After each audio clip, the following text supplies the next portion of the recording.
Welcome to A Stranger, a Suitcase, and a Story. I'm Anton and Ben. This is a podcast about starting over. It is about what it takes to leave the familiar behind and the courage it takes to begin again in a land that isn't yet home. Together with my co-host Ben Liebenberg, we explore the untold stories of migration. Not just where people went, but why they left, what they held on to, and what they've had to let go. Each episode, we sit down with someone who's made that leap. Someone who's left behind not just places, but languages, careers, communities, and sometimes even parts of themselves. They share what called them forward, what nearly held them back, and what they've come to understand about identity, belonging, and starting again. Produced in partnership with Southern Crossings, a community for South Africans forging new lives in Australia, this podcast is a place to feel seen, heard, and understood. Because this isn't just about visas or paperwork. It's about identity, loss, hope, and the quiet strength it takes to rebuild a life piece by piece. So wherever you are on your journey, arriving, settling, or still thinking about it, welcome. This is where stories connect us all. Good morning, ladies and gentlemen. This information to customers travelling on the Land Airways flight LA 800 Coach 7 Qantas 321 service to Auckland and Santiago. If you do not have a boarding pass, would you please You are listening to episode 25 of A Stranger, a Suitcase, and a Story. My name is Anton and Ben, and today we have a special guest. Last week, or the last episode that we had, we were talking all things animals and zoos and that sort of thing. And today we're going to talk all things finance and all things how finance, I suppose, drives our lives in a certain way. And our guest today is Paul Hanley.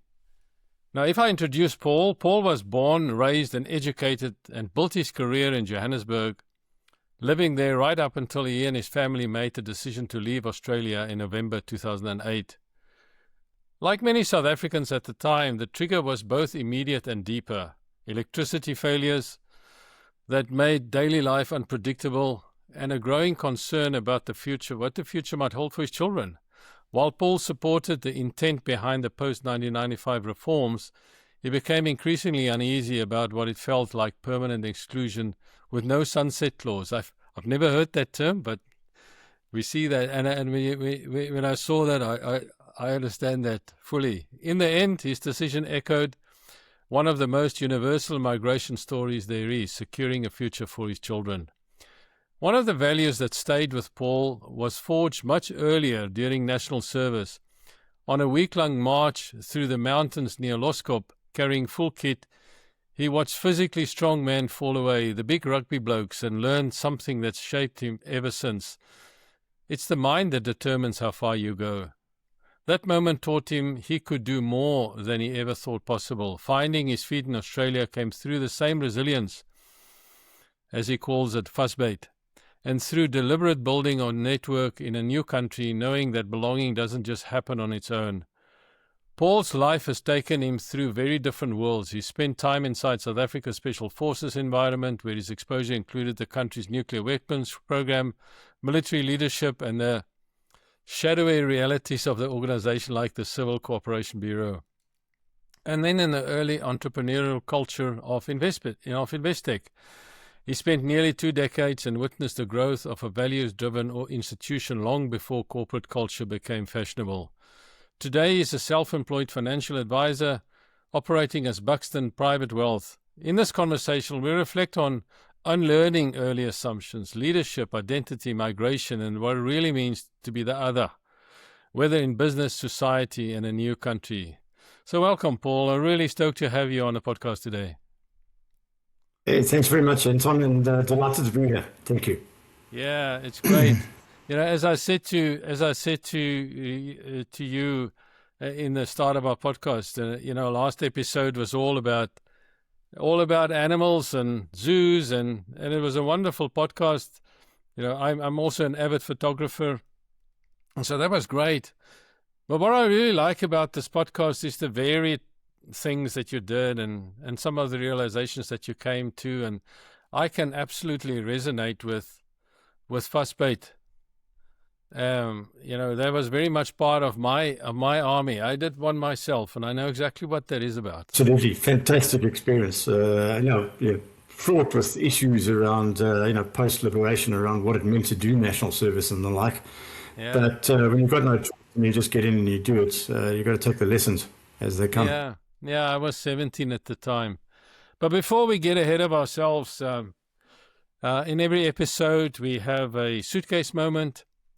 And we try and connect our guest to a particular event or something of interest, often a historical event. In this case, it's not quite historical, but it's an interesting one. And I'm 100% sure that Paul will have a view on this.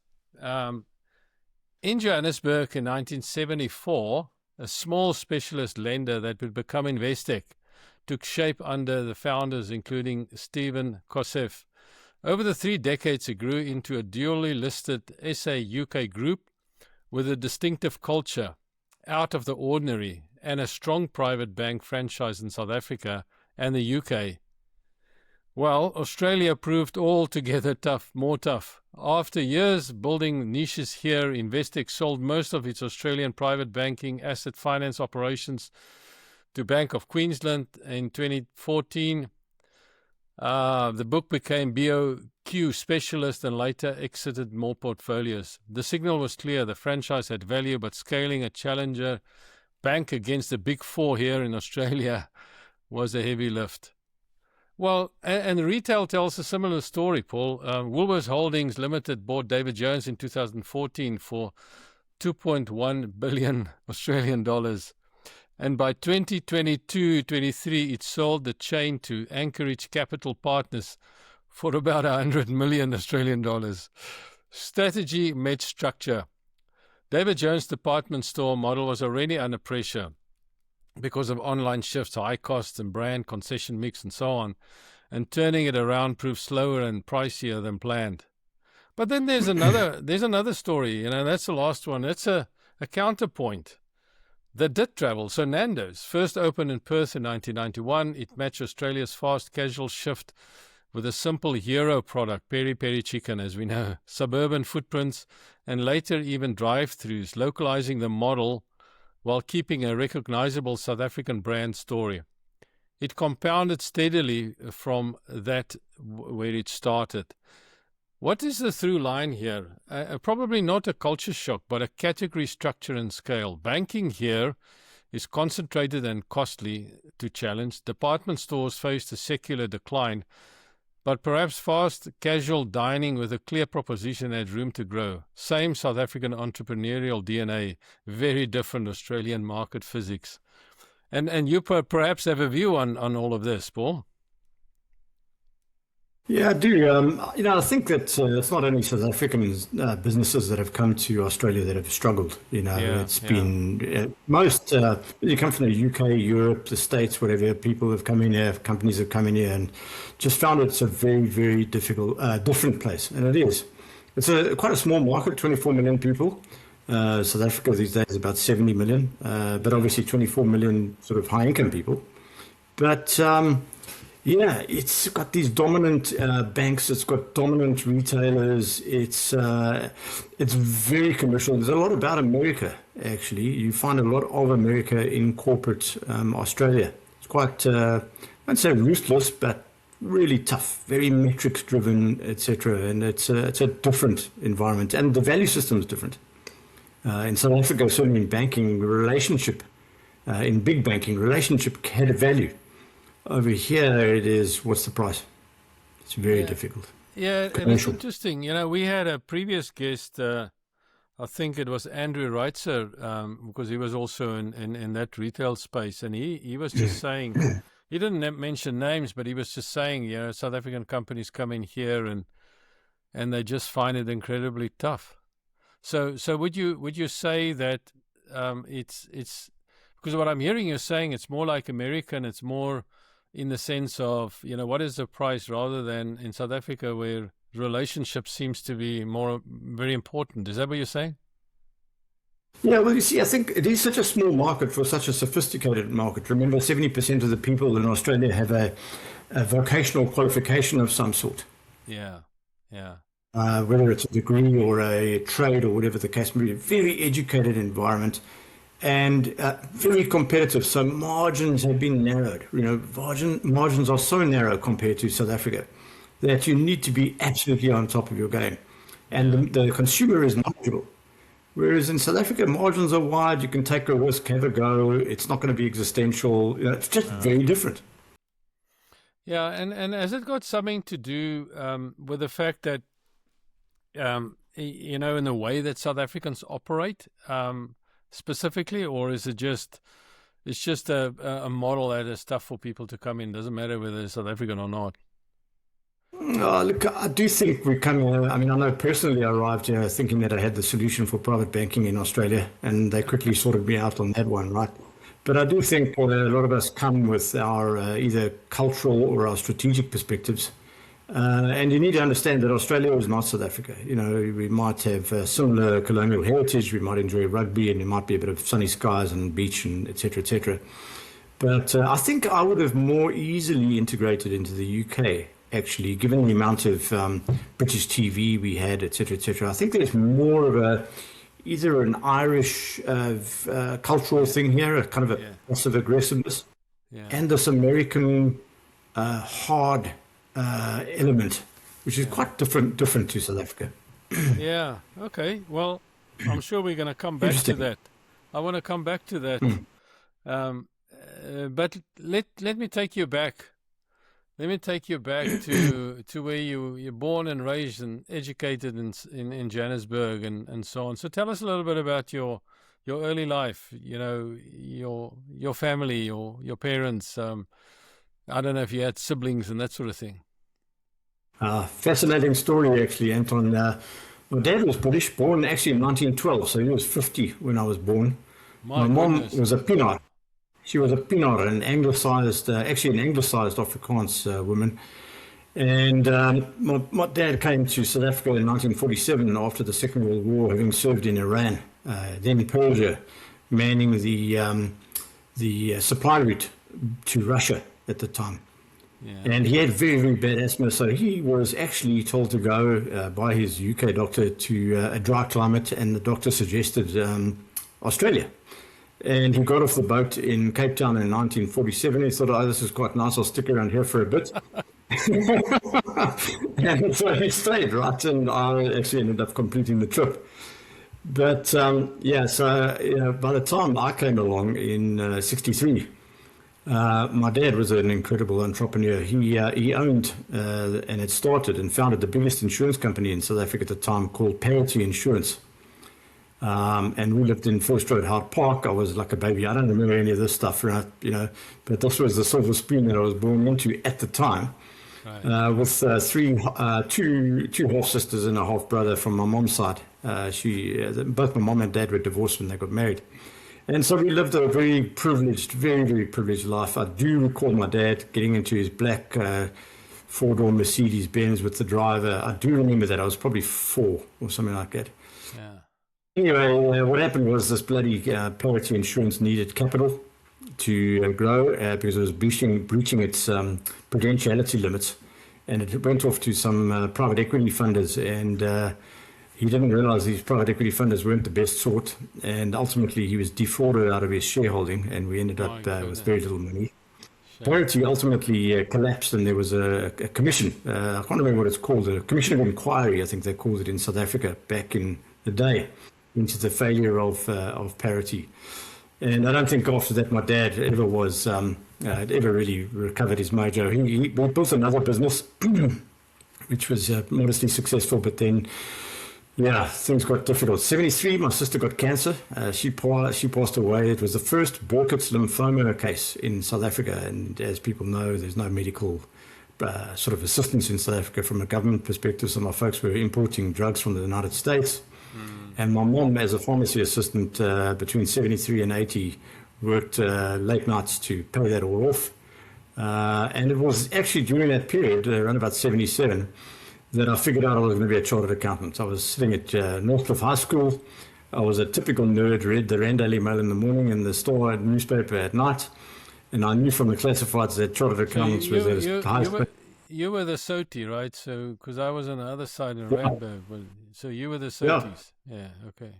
Yeah, no, I was the SOTIs, and I was completely aware about the Broedertus, as to what the British did to the Afrikaners back in the Boer War, and we were very much alive to that actually through my mother's side.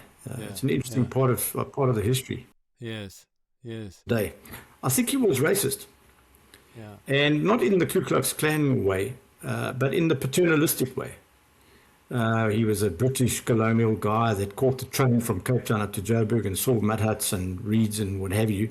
Yeah. And he thought, we need to assist these people to uplift and that sort of stuff. And I carried that.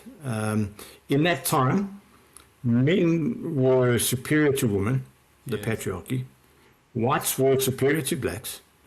And the Bible and the interpretation of the Bible had a strong influence on what was acceptable and what wasn't acceptable from perhaps a sexuality perspective or whatever the case may be.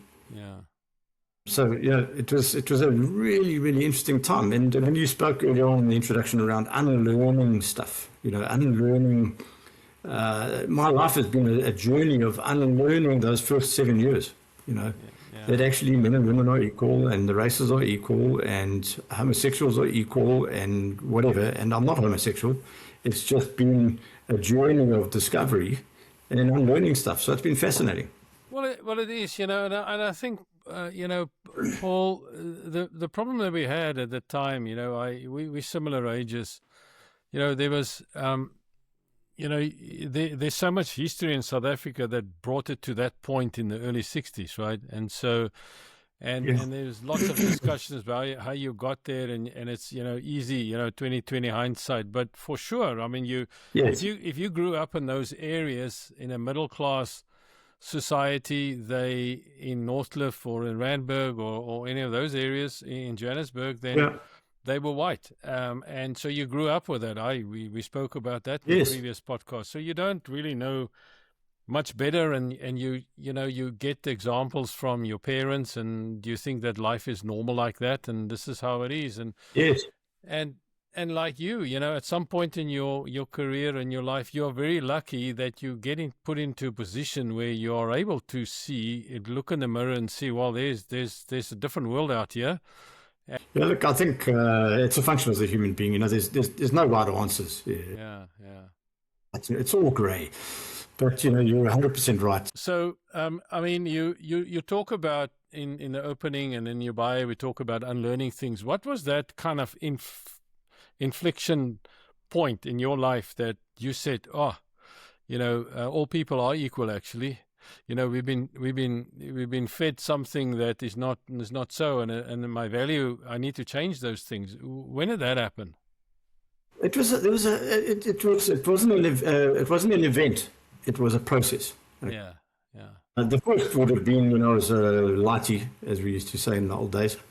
I would watch the police with those yellow wagons chasing the people that didn't have their dompas. In our house in Northcliffe, and I looked at this. I must have been a lighty, and I looked at it. I thought, no, this is not right. Like, these people are running around in fear and that sort of stuff. Yeah.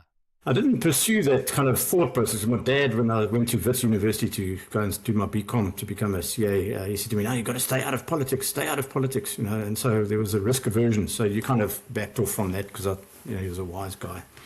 But I think certainly Mandela coming in and the approach that he took.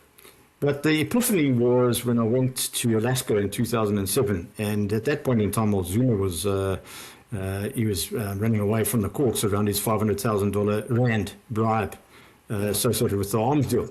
Yeah. And there I was in Alaska with this guy, Governor Ted Stevens from Alaska, who was up to his eyebrows in billions of dollars of oil-related corruption.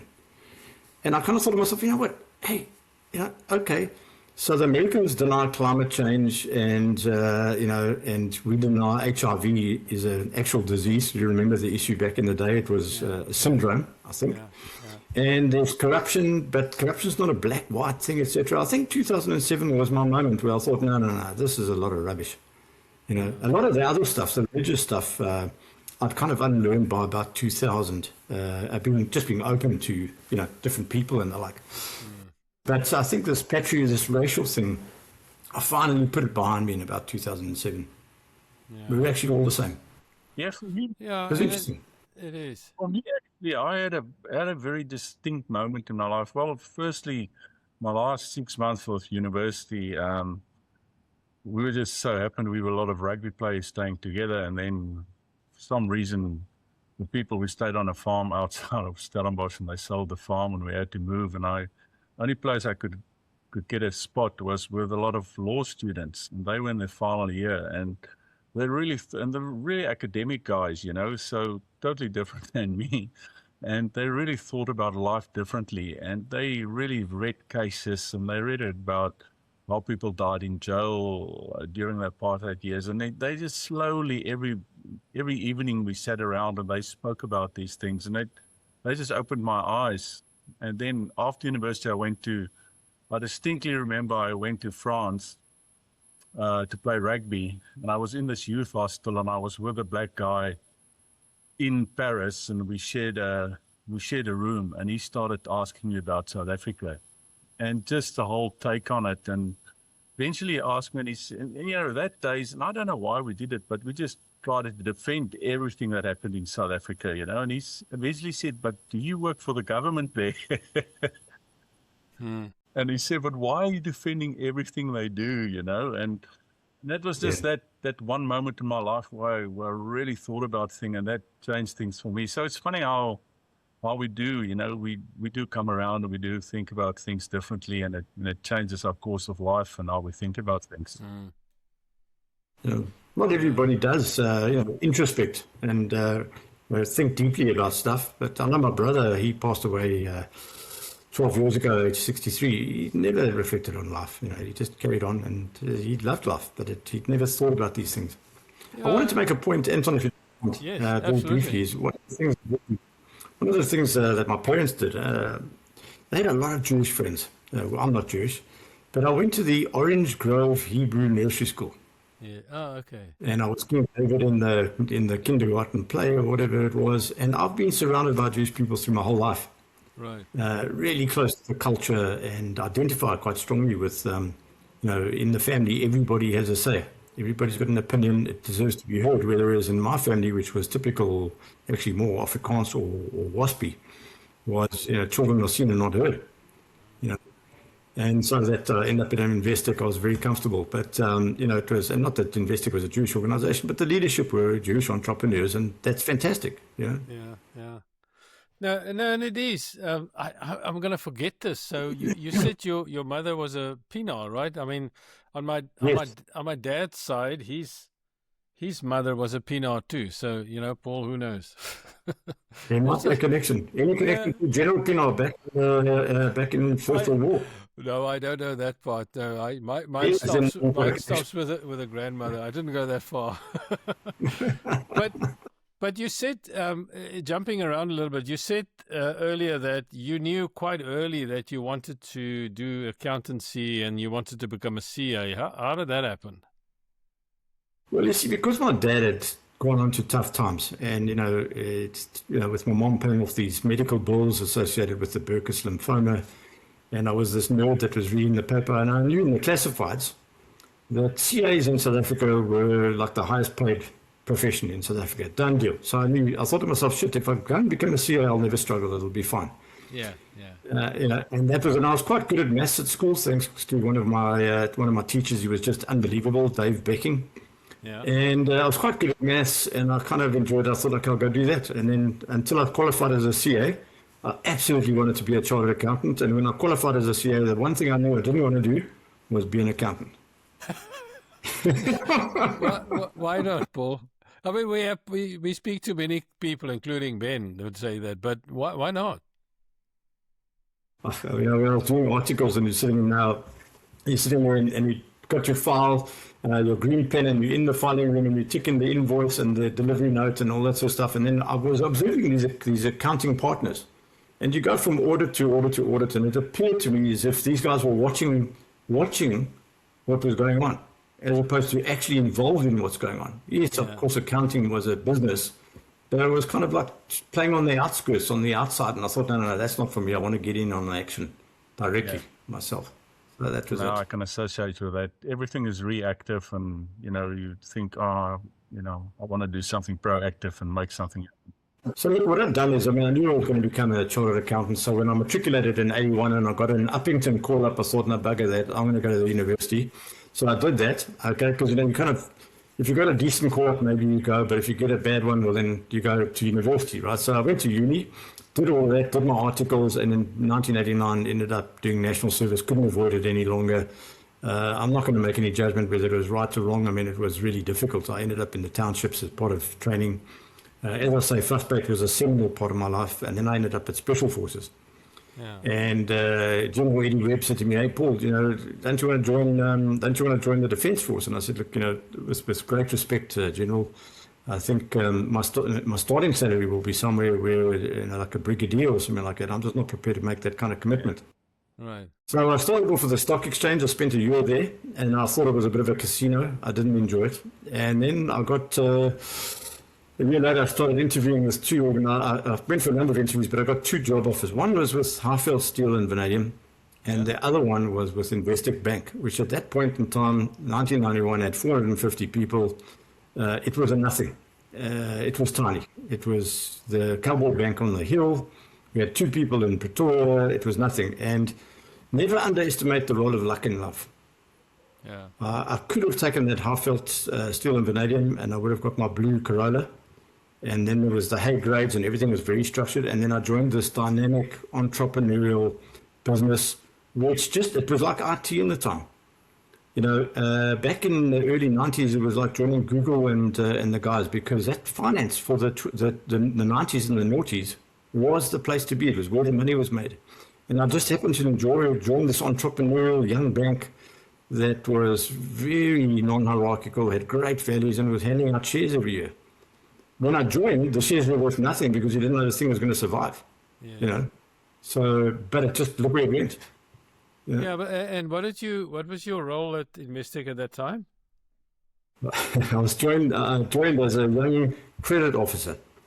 So I would sit with a couple of other guys in the retail sort of. There was a kind of a retail sort of like professional leasing business in those days. It was still pretty small, adjudicating on loans to doctors, lawyers, and accountants, and some property finance. But the benefit of it was that I spent every Tuesday and every Thursday with Stephen Kossoff, Bernard, and many members of the board of Investec adjudicating on credit across the organization. So we'd see, you'd see some of the trade finance, you'd see some of the structured finance deals, and I had access to those guys from day one.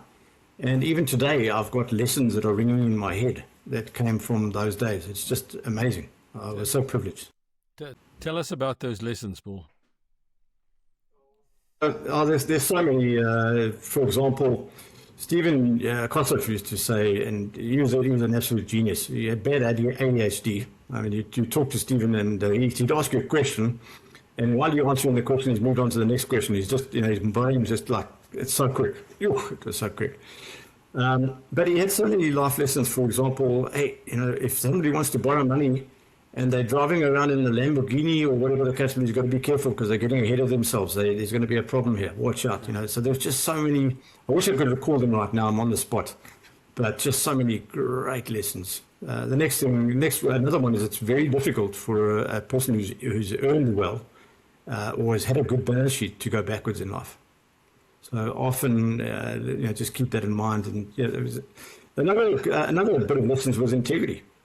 Investec, some people, when I was thinking in the 2000s, there was some noise around JCI and all that sort of stuff. Let me tell you, my experience of Investec in the manner that it dealt with its clients and its people was only one of the highest levels of integrity. So a banker would come and say, present a transaction to Stephen, and Stephen would come and we'd adjudicate on the deal, and we'd come up with some terms and conditions, and the banker would put up his hand and say, oh shit, I've really committed to this. Stephen would say, okay, go back to your client, we will abide by what you've committed to, come and have a chat with me in the office afterwards. Yeah. And it wasn't, I've made it sound like it was a headmaster thing. It wasn't, because he never had that way about him, but he would want you to come in as a banker to go and have a discussion with him around the pros and cons, and don't commit the bank when you can't. Yeah. We don't have the authority to do so. No, well, there's something special about these founders that do these things. I mean, Ben, the other group that did a similar kind of thing is like Capitec, isn't it? I mean, in the sense of it's a particular group of individuals that go and create something that everybody tells them, no, you don't need it now. We've got enough Volkskas banks and Standard banks and whatever else, and so why do you need Investec? And the same, I think, with Capitec, which was, there's all these micro lenders, and then they put them together into something special, and then all the big banks says, no, you're never going to make it because, you're just a loan shark. And so, but when an entrepreneur gets his way, then they get their way, don't they? There was something about South Africa, which doesn't, or hasn't, I haven't experienced it really so much in Australia. This kind of can-do, entrepreneurs are naturally dissatisfied people. Why do it this way? Why don't we do it that way? Why don't we never go? They're just challenging, they're questioning, and they're not fearful of the failure. You're keen to give it a go. And in South Africa, you could do that, and I still believe you can, in fact, even more so today. Whereas you come to Australia and you try and do an Investec in Australia, and there's just so many rules and regulations and no can do and different culture, and you just get closed down so quickly. Doesn't mean to say it can't be done. I'm just saying it's much harder. I did want to say one other thing around entrepreneurism and Investec in particular is, we spoke about the Jewish community earlier on. Investec had a uniquely flat culture. There was not any hierarchy in that organization. The only hierarchy was the value you could add. So if you bring good business, or you were intellectual or a specialist in your area, people respected you. It didn't come from a name on a card or a degree or anything like that. And that came a little bit from that Jewish culture, which is everybody has a voice.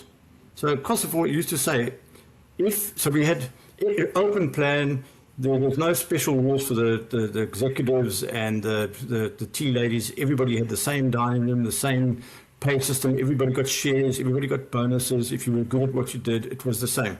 Kosovo used to say, if there was a 23-year-old, that actually hierarchy destroys businesses.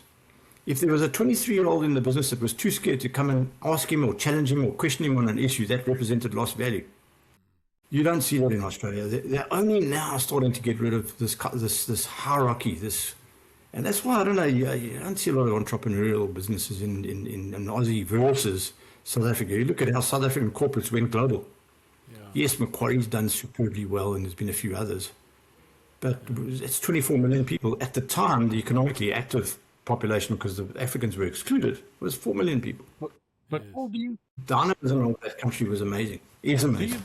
Do you think it's also because it's just the red tape and the bureaucracy in Australia as well? It's just so difficult to be an entrepreneur. Yeah, I mean that's my thought, but I know. Yeah.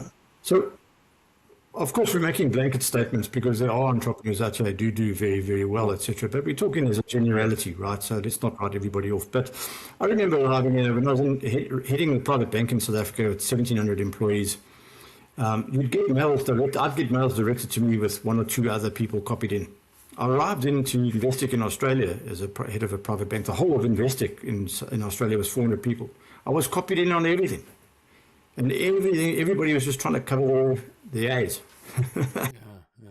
So risk averse in case they made a mistake and they got caught out, and it pervaded. And it was, well, not an Investec thing, it's an Australian thing, I think. Very risk averse. Yeah. So, okay. And then I think 2007 you go to Alaska, and then that obviously makes up your mind to say, I want to go and relocate, and then you... What? No. Well, no. Can I briefly, I kind of knew when PV was shaking his finger back in 84, 85, the Rubicon. I thought to myself, oh, this is not good. Yeah. I need to start thinking about somewhere else. And my dad said to me, don't go to Australia, it's too socialist. Yeah. Anyway, so I had that first thought back in 85. Then about 98, I thought, oh, I'll just better just, things are going well here, but let me just make a plan. So I got my visa sorted out, and I had to arrive here in 2003. And what happened was, in the interim, I got appointed as the head of the South African private bank, and I let it go. I just thought, okay, cheers. I said to my wife, if I do well at Investec, I'll get a transfer. But at the moment, it feels like the land of milk and honey.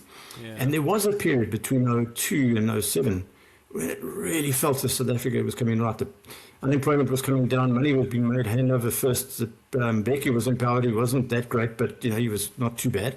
Yeah. And it kind of felt good. And then actually around about 2007, when Zuma got into the ANC and things got a bit shaky, that I started to think, oh. And then we spoke about this issue around no sunset clause. I fully recognize and supported the need to tilt the pendulum towards the support of African or black African people in South Africa to just to try and correct the imbalance. So black economic empowerment, affirmative action, no problem, 94 onwards. I thought, actually, no, this is quite right. You got to do this because you got to actually build the black middle class so that they can actually have a stake in the country and create stability. And by the time 2005, 2006 came, we were still blaming apartheid for this. We're now a school generation, only one school generation, and I can't see any end to this thing. It's just getting harder and harder and harder. And I thought to myself, oh, this looks like it's just going to be like forever that my kids are going to be discriminated against. And whilst I support it, I don't want them discriminated against for the rest of their lives. So it was then I started to think it was time to do something. Really make the call. But then, as I say, the lights went out in January 2008. I was at Investec. Every second light was on. The laptops worked, but nothing else. Aircon off. And I thought, I'll go to Sandton City. I'll have a coffee there until the lights come on. Anyway, I go to Sandton City. It's in absolute pitch darkness. Okay. And it lasted for 8 hours. And I phoned my wife and I said, no, look, I'm very happy to pay for private healthcare, private medical attention, private education, etc., but I'm not getting a generator. I can't do this, Yeah. So then I approached the guys and I said, look, can I get a transfer? And they wanted me to go to the UK, but, my wife said there's no chance with triplets and a daughter, 4 kids, that we were going to the UK. So that was that. Why was that? Why? Because I think you said earlier that, UK might have been better for you in terms of at least your career potentially. But why, what was wrong with the UK in terms of your wife and your kids? Look, I mean, the triplets were then 7, and we had this 3-year-old daughter. Yeah. And yes, we would have, with the position I had in Investec, we would have been very, very comfortable, etc. But she just couldn't handle the fact that, number one is, we probably wouldn't have had the help. And triplets is pretty special. I mean, today it's not easy. Oh, yeah.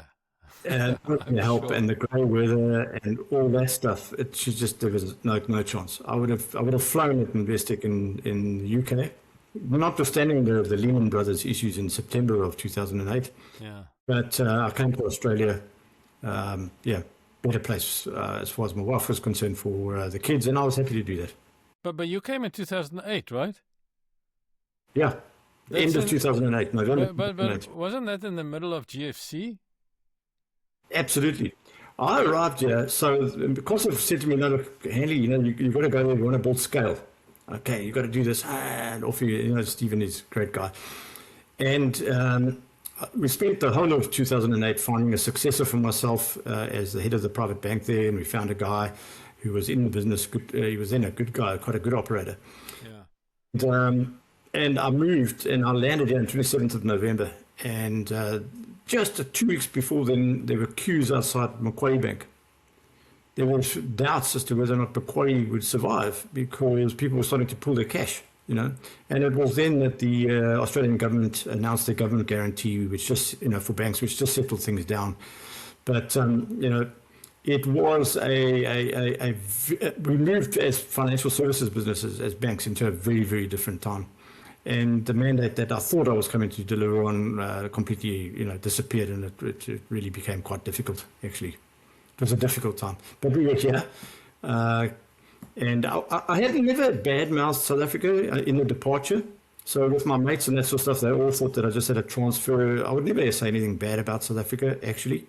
But I said to the guys, look, we're global talent. We'll go far, spend 5 years across there. We'll go, if things work out, we'll stay. If we don't, we'll come back. We were pretty easy, about it. We didn't burn bridges. You transferred, obviously, but you transferred with Investec. They paid for you to be here. Yeah. And yes. And was it then like starting here, Investec at the time? Or were there Investec actually got going in 1998 with a single office. A guy by the name of, I think his name was Eric Melman, started off with an ex-South African banker, Paul Hanley, who ended up being quite a good mortgage broker entrepreneur. He made quite a bit of good money here. And then we got this guy, Farrell Meltzer, who was the guy who was responsible for bringing David Gonski and Jeff Levy's business into Australia. He had recognized that you need these boards of influence because Australia is a very parochial place. So you need to be able to tap in through your network. And so David Gonski and Jeff Levy's business was a way for Investec to access people that they otherwise wouldn't have. And then the business developed. There was interestingly, there was a dentist Barry Lanesman, who'd arrived in Australia in 1992, who couldn't get a loan to buy his dental chair. So, bugger that, he went and started a finance business for dentists, copying the Investec approach. Right. And he was very successful and sold the business in about 98 to NAB. It was called Medfin. And naturally, an entrepreneur doesn't survive in a big corporate environment like there's too many rules and rubbish. So he banked out of there and then started another business called Experian. Investec funded and then bought out Experian. And that was the business you spoke about that was sold to BOQ Specialist later on. So when I arrived, there was a fairly substantial, small, but substantial, I think it was about 480 people when I arrived here. So, Paul, just a little bit about arriving, coming over here, the cultural differences, working differences. How did you experience that personally? As I said, I thought I had all the other solutions. Okay, so we had this black card in South Africa. It was called Investec Enigma, and clients would pay, I think it was, 20,000 rands for the thing or whatever it was at the time, And if you've got a black Investec card in South Africa, you're a manure, you are somebody, right? And you come over here and you're going to do this and that. And then obviously South Africans spend a lot of time investing offshore. So from our wealth management perspective, you've got ideas. Now you arrive here, first of all, if you've got a black card, no. It's that tall poppy thing. So the black card carries nothing. Nobody's going to pay for a banking card unless you're going with Amex or whatever. So that's it. And Australians are very domestic focused. They're not leaving the country, right? So their money's here. So all of these presuppositions that you bring. So I got sorted out on that one quite quickly. But culturally, a fundamentally different place. As I said, Investec in South Africa, I think, had worked hard around its culture in its London business and in its in its South African businesses. But for some reason, the Australian business had been left on its own, and the culture hadn't. Maybe it's just a question of focus. And so, whereas Investec in South Africa and Australia, there was a core body of leaders and people who'd been there for a long time, where it was Investec first, me second. If Investec does well, I'll do well. Okay. And I arrived in this Investec in Australia, and it was me first and Investec second. So you had a whole bunch of people working for themselves. Not all of them Australians. Many of them were South Africans as well. And I arrived there, and you don't actually speak the language. And there's history. Gough Whitlam. You speak to me 2000, and you say to me in 1976. Soweto riots, BJ Forster, Rand tanking, interest rates up. I've got colour. I know. You arrive here and they say Gough Whitlam. Well, there's nothing. I can go and read about it, but I've never lived it. It was the most denuding, humbling experience of my life. Everything that I thought I knew, and the connections that I had, and you arrive here and you realize, okay, I'm starting again. I'm really starting again. I've got a bit of knowledge around maths and accounting standards and this and that. Tax doesn't apply. The law doesn't apply. the network doesn't work.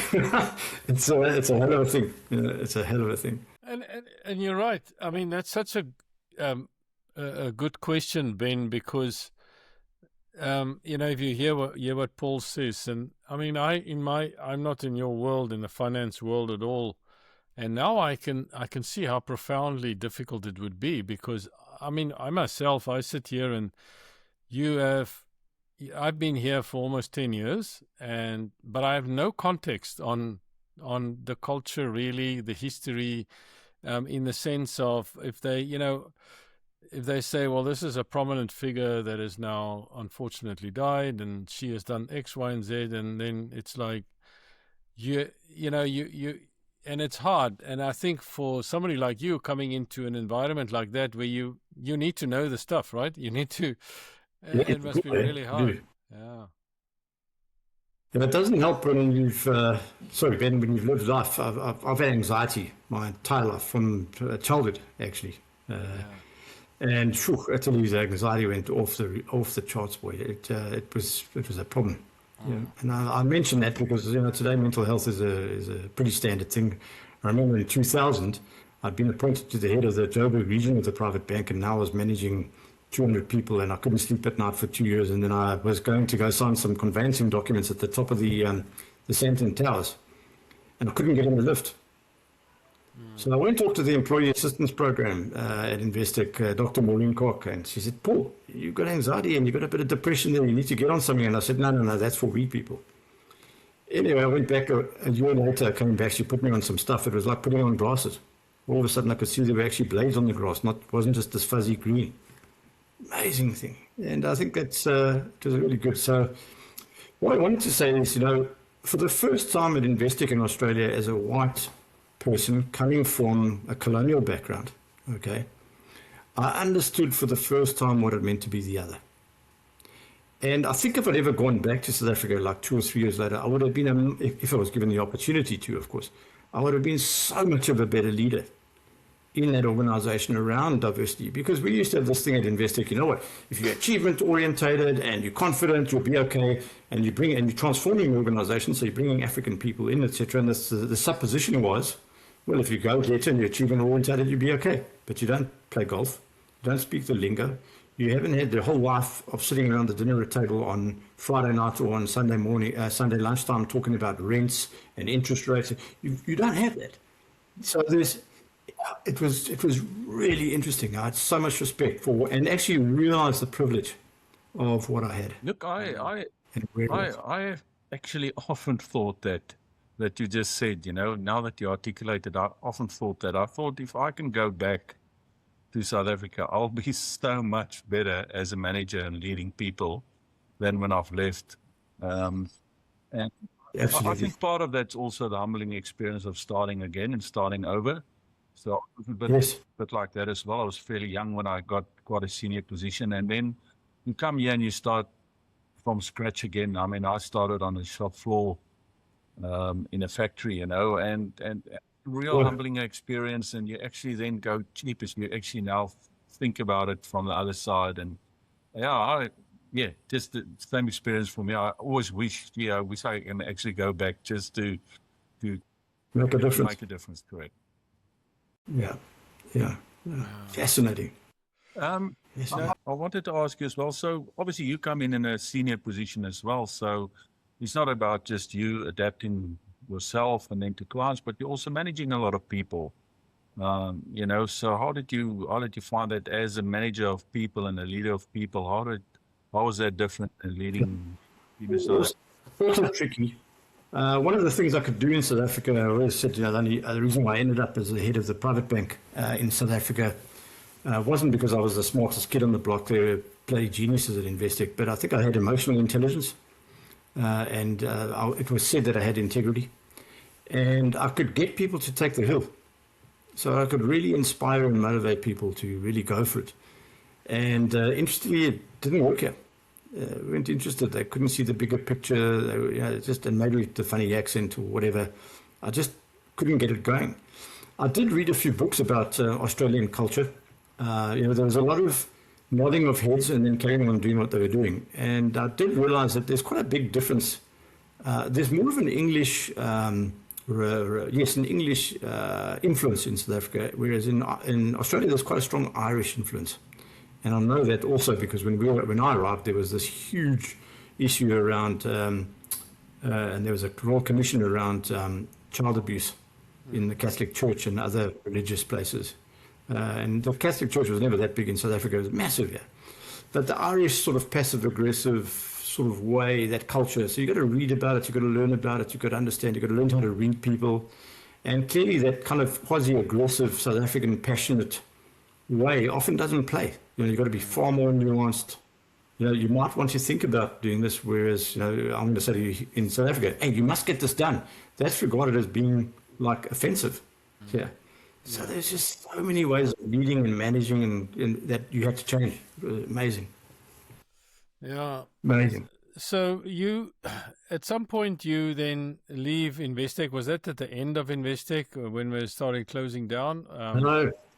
No, I think what happened was that I just fought with everybody from David Gonski, well, not so much David, I've met him a few times, but the rest of the guys, I was fighting, I was trying to bring the Investec culture into the organization, trying to get people to take the hill, etc., I was just, irritating people. And by that point in time, to have a heavy hitter from a salary perspective in some business that's actually not going for scale, that's actually really looking to pare back, I had two choices. One was Glenn Berger said, listen, come back to South Africa. And I just knew I couldn't do that for my kids. We hadn't been here long enough to get the passports, so I hadn't engineered for them a second exit if they wanted to do it down the line. They'd only have South African passports and they'd be trapped. So I had to stick it out. So I couldn't leave. I couldn't go back to South Africa, so I had to go on my own. So I took a redundancy in 2011. Yeah. And that's after 20 years at Investec. South Africa was my home, my family was my home, and Investec was my home, Yes. It really was. That was in my DNA, because when I joined, there were 400 people. When I left, there were 7,700. And I was part of, in a small way, the journey. And the only thing I knew, I decided I was going to take a year off. I had the privilege, because of the Investec shares, etc. I knew I didn't have enough money to retire on and never work again. With school fees of $150,000 a year for 4 kids, that you're eating the balance sheet very quickly. So I took a year off just to recharge after triplets and immigration and career in an investment bank. I was a bit burnt out. And then there was one thing I knew, is I probably wouldn't get a job at an Australian corporate, because I wouldn't get a good reference from an Australian. Okay, because the reference from Stephen Kossov counts nothing in Australia. Yes, that's right. The reference from the other guys in Australia is what they're looking for. So I knew, well, I'm not going to get a reference. I'll have to go into business for myself. Okay, what am I going to do? Well, I enjoy politics, history, and economics. I've got a bit of grey hair. I was then 46. Then it was grey hair. Now there's no hair. And I thought, this, I think I could actually do quite well, looking after wealthy clients, and maybe I can build my own business. So that's what I went and did. Had to restart the qualifications for it. I was a bit resentful initially, because, you've kind of been this heavy hitter in South Africa, and now you're back studying again, and you have to. I wasn't that happy about that, but I quickly started to enjoy it, actually. The more I learned, I ended up studying ethics at a university level. Never studied ethics in my life again before. Loved it. But they kept changing the rules around advice in Australia as a result of all the scandals. So I was the duck under the water paddling. I was doing one course after another, whether it was a degree level commercial law or degree level tax or ethics or whatever. And as is the nature of this business, if you're dealing with high net worth individuals, I used to know that with our best wealth manager in South Africa was a guy by the name of Neil Urmson. And Neil, with the Investec brand behind him, used to say that it would take 2 years to schmooze the client before he'd give you the 50 million rand check to invest in the portfolio. Yes. I had no brand, very little network. I knew I was in for 4 years of coffees before I saw any income. Oh. And that's basically how it panned out. I had 4 very tough years. It was really tough. And then you pass the break-even point, and then you kind of get on. And now I'm 62, so, got a long runway to build a business. How did you? I mean, that takes a lot of resilience. Where did you get that from? Vasbyt.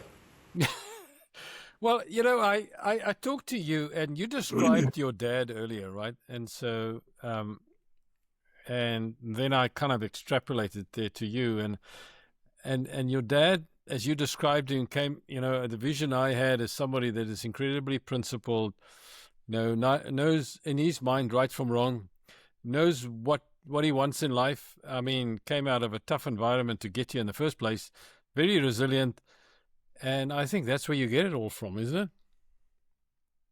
Yeah, I think, look, there's no question the family went through tough times, between my dad losing his business, between my sister passing away, between my mom working late nights and that sort of stuff. I understand you've just got to put your head down and get it done, But interestingly, the vasbyt, why was vasbyt a seminal period, is because as a chartered accountant, and as I said, I was a bit of a nerd reading the newspaper and that sort of stuff. By the time I arrived at the army, I kind of had this idea from my brother that I was a bit of a weakling, a bit of a nothing. You're a CA, that sort of stuff. So when I did vasbyt, I got through it. The big rugby buggers were falling off. I said, no, actually, it's here. It's not. So I know I'm tracking back a little bit, but it's very interesting for me that you ended up in the special forces through that experience. Did you actually volunteer for it, or? Okay, so this sounds that you ended up there? What more impressive than it is. What more impressive than it is. So I went to personnel diensten in Voortrekkerhoofde for my basics, and then I signed up for jails, and I did jails, and then afterwards I was a finance officer in there. What we used to do is I would go with a standemaglede, what's it, permanent force person. Yeah. And we would go to the Reserve Bank in Pretoria, and we would withdraw 2 million rands in cash, and then we'd go to Trust Bank and we'd deposit money into the Close Corporation there, and then another one. And what I realized when this whole CCB saga broke in 1990, General Eddie Webb, Close Civil Corporation Bureau, these were all agents that you were feeding. And there's no ways you could put it together because they divvied it up. So you had no idea what you were doing. All I knew is I was going to go get lots of money and deposit little bits of money in different bank accounts, et cetera, and then reconcile it, et cetera. And I'd get to travel around to the Special Forces units in Durban, Cape Town, it was Saldanha Bay, and in Phalaborwa, and you'd meet interesting people and that sort of stuff, but I never did the fancy stuff. I did spend time in the townships, unfortunately, during my jails, but and what the privilege of it was for you, Ben, is I used to sit every day. There was a situation report, so I'd join all the officers in headquarters at Special Forces, and General Eddie Webb and the guys that have a big map of South Africa up on the screen, and then you'd have all of the unrest areas in South Africa and what the approach was going to be, etc. So it was fascinatingly interesting. But often when I was first officer on duty, my first officer on duty at night, so you had to do guard duty and then you was the officer on duty, and I'd walk around with the guys, and then I came to this, at the top of Swartkops was this big fence, okay, with the radiation sign, the yellow and black radiation sign. And then I realized, okay, this is where they're storing them. And there was a lift that took them right down into the bottom of Swartkops over there where the nuclear weapons were. And then obviously it all came out post-liberation. That's where the stuff was. But it was fascinating. I think you knew too much, Paul, if you ask me. Yeah, that's interesting. Yeah. You track your time back and you say, I ask you, so how did you make this 4 years? And you say vasbyt. And it's right, for many people who did go to the army, I think Ben also said that in one of the previous podcasts, depending on what day he wakes up to say, was this a good thing or a bad thing? And then sometimes when some of it was good was this thing, because it taught you so much about yourself and about being resilient and pushing through when everything seems lost, and perhaps a lot of us who are capable of doing these things that we're doing today, come from that environment where it was not easy. You didn't have an easy entry there. You were all the same. You kind of worked very hard, and it was very difficult. And me personally, I was quite small at the time. I just started growing in my second year in the army for some other reason, and so I had to do those things too with the same backpacks and everything like that. And and it's interesting. But kudos to you that you saw it through, right? I mean, You know, the fact that you didn't want to go back to South Africa, which made 100% sense, because you wanted, the reason why you came was to give the future, right? And now you can't give it up. Okay. And the only way you're going to make this work is to say, well, I'm going to have to build my own business, which is exactly what you did. Yeah. And I'm not an entrepreneur. I'm probably more of an employee, actually, than I am an entrepreneur. But, you do what you need to do. Yeah. So the message that, just thinking about South Africans, younger South Africans, we're a bunch of older guys now, but a bunch of younger South Africans perhaps going to watch this podcast and think about it is, there's no right answer. You have to think what's right for yourself.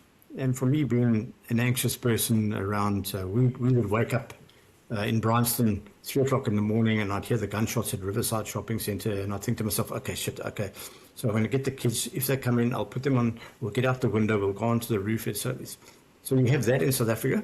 You come to Australia, okay, and you're waking up at 3 o'clock in the morning and you think, shit, how am I going to pay for these kids' school fees? Am I going to be able to do this, etc.? Yeah, you're it's right. just different, right? So I've got no judgment at all of people who choose to stay. Yeah. I think that's, for my best mates are still there. My best mates have said if they leave, they're going to Zambia. They're not going to a first world country. Forget that, because Africa is deep in their DNA. Okay, I think Europe to an extent is deep in my DNA. So, and that's fine. I'm not going to defend it. That's just the way it is. But for those of you who do leave, it's as hard as staying, because the guys that are staying have got all the stuff that's going on there that's so difficult. What's the future look like? Oh, my kid's going to be okay, etc., etc. And you come here, you've got the same issues. You need the same resilience. There's no better or worse. You just have to do what's right for you. Exactly. And the grass, and you're right, Paul. I mean, that's such a good way of putting it. You're right. And I think that we are no more special than anybody else, but you're right. No. I mean, I would often, when, it's you go good days and days that are not so good, and then you think about, okay, what I usually do personally is I start thinking about what I have. Not what I don't have. Absolutely. So I think about what I have. And so that's what I focus on. And then I look back and say, all the things that I did brought me to this particular point. And all the good decisions, all the decisions that challenged me. But I think that I'm very proud to have come from where I come from, because there's things, I have zero longing to go and live in South Africa at all. For no other reason other than my stuff is here, my family is here, my family is here. That's right. My kids are here, or my kid and my grandkid is here, and that's the only thing. But there's pieces in you that you left, and that's why we got this podcast, right? So the suitcase, 100%. Your part of your suitcase still sits there in South Africa, right? Yeah.